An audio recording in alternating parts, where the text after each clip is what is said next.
1989 నేను 7th class చదువుకున్న వయసులో బాబాయ్ వచ్చి నాన్నగారిని అడిగారు, అన్నయ్య కళ్యాణ్ని సినిమాలో పరిచయం చేస్తాను, ఒక చైల్డ్ క్యారెక్టర్ ఉంది అని. ఇక అసలు సినిమా అంటే మా వంశంలోనే ఉంది, తాతగారు బాబాయ్.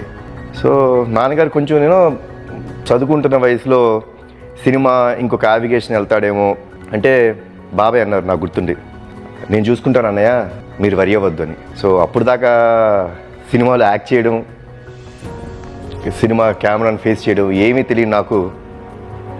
పిల్లలకి అక్షరాభ్యాసం చేసినట్టు నాకు సినిమాలో అక్షరాభ్యాసం చేసింది మా బాబాయ్. ఆ సినిమాయే బాలగోపాలుడు. మొదటిసారి కెమెరా ఫేస్ చేస్తున్నప్పుడు నాకు ఇంకా గుర్తుంది, అసలు ఏం చేయాలి, ఎలా చేయాలి, యాక్షన్ అని అంటే మనం డైలాగ్ డెలివరీ చేయాలి, ఏమీ తెలీదు. నా ఫిలిం జీవితాన్ని ఆ సినిమాతో స్టార్ట్ చేశాను. తొలి చూపులోనే నా మొదటి సినిమా, కాశీ విశ్వనాథ్ గారు డైరెక్టర్, రామోజీరావు గారు ప్రొడ్యూసర్. అలా నా సినిమా ప్రస్తావన మొదలైంది.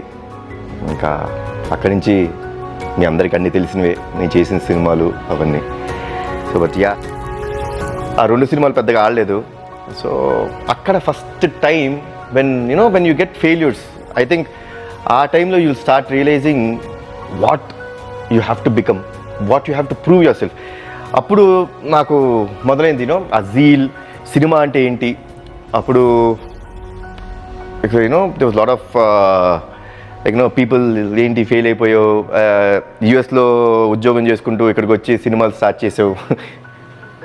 Failure is the stepping stone లాగా. That made me become more and more passionate and I wanted to learn more and more about cinema. Then banner మొదలుపెట్టిన తర్వాత టు ప్రూవ్ మై సెల్ఫ్ అతను అక్కడ నేను సినిమా చేయడం జరిగింది. I've learned a lot in that film. నేను చాలా నేర్చుకున్నాను. తర్వాత అక్కడి నుంచి టెక్నాలజీ మారింది.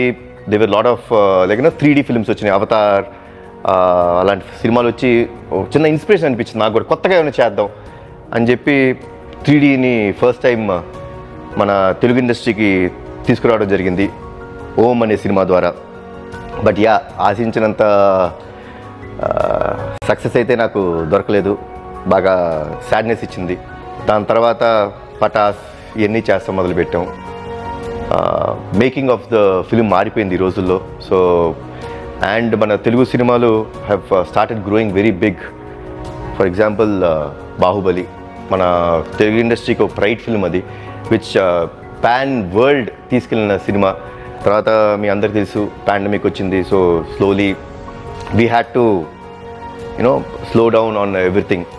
మళ్ళీ జనాలు థియేటర్కి వస్తారా లేదా, ఏమవుద్ది అనే ఒక చిన్న టెన్షన్లో ఉన్నప్పుడు మనకి RRR సినిమా వచ్చింది, which is a huge film, huge ప్రిమైస్లో ఉన్న ఫిలిం.